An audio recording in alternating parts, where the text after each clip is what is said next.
मैं हूं Abbas Khan guidance tips YouTube channel से। अच्छा गाइस, कुछ जो मिसकंसेप्शन है और वो ये है कि अगर आपने पाकिस्तान में, इंडिया से या बांग्लादेश में बैठ के आपने यूएसए में सिंगल मेंबर जो है आपने एलएलसी बनाई हुई है, ठीक है, तो फिर सवाल ठीक है, और आपने उस एलएलसी को यूज करते हुए अभी तक आपने कोई बिजनेस नहीं किया है, ठीक है, यानी आपकी जीरो इनकम है।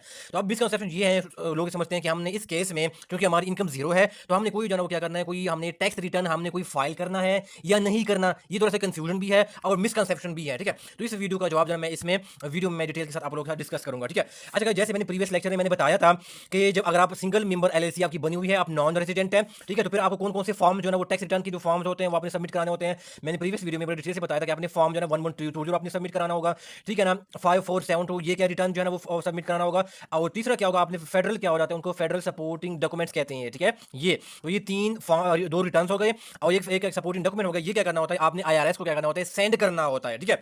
तो गाइज, अगर आपकी क्या होगी, बेशक क्या होगी, आपकी जीरो इनकम है, आपकी क्या है, जीरो इनकम है, कुछ भी आपने अपने सिंगल मेंबर एलएलसी से आपने कोई भी अर्न नहीं किया, तब भी क्या करना होता है, आपने ये जो टैक्स रिटर्न्स है 21120 और 5472 ये भी आपने क्या करना है, फाइल करने हैं, ठीक है। और सपोर्टिंग डॉक्यूमेंट तीनों मिला के आपने जाना आईआरएस को सेंड करने होते हैं। बेशक आपने एक रुपया भी क्या करना होता है, कंपनी की डिटेल्स को यूज करते हुए एक रुपया भी नहीं कमाया, आपने कोई बिजनेस किया ही नहीं है, तब भी आपने रिटर्न क्या करने होते हैं, आपने आईआरएस को क्या करना होता है, उन्होंने उनको सेंड करने होते हैं, उनको इंटीमेट करना होता है, ठीक है। और फिर ये होता है, कुछ लोग कहते हैं, कुछ लोग कहते हैं कि हमने कोई क्या कोई हमने टैक्स जो है वो भी हमने पे करनी है, तो इस केस में कोई भी जनाब आपने टैक्स की अमाउंट पे नहीं करनी होती। जस्ट आपने रिटर्न्स क्या करते हैं और सपोर्टिंग जो डॉक्यूमेंट्स होते हैं वो आपने आईआरएस को जाना वो सेंड करने होते हैं, जिसमें आप सारे के सारे क्या करते हैं, आप उनकी डिटेल्स क्या करते हैं, आप उनकी बताते हैं, ठीक है। आपने कोई भी टैक्स है ना वो पे नहीं करना होता, ठीक है।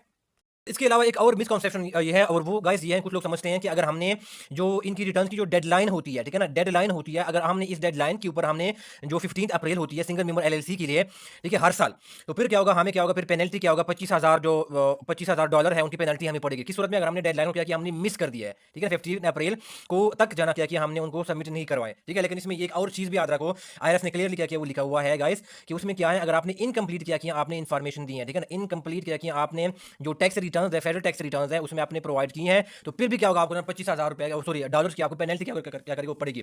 अच्छा, इनकम्प्लीट का मतलब ये कि लोग जो कुछ इन्फॉर्मेशन क्या करते हैं वो मिस कर लेते हैं, वो समझते हैं क्योंकि उनको पूरा रिटर्न्स कैसे आपने फाइल करने हैं, सिंगल मेंबर एलएलसी के एज नॉन रेजिडेंट उनको पता ही नहीं होता, फिर वो इंपॉर्टेंट इन्फॉर्मेशन मिस कर देते हैं, जिसकी वजह से क्या होता है, ये टैक्स रिटर्न क्या होता है, वो इनकम्प्लीट क्या होता है, वो कंसीडर किया जाता है, ठीक है।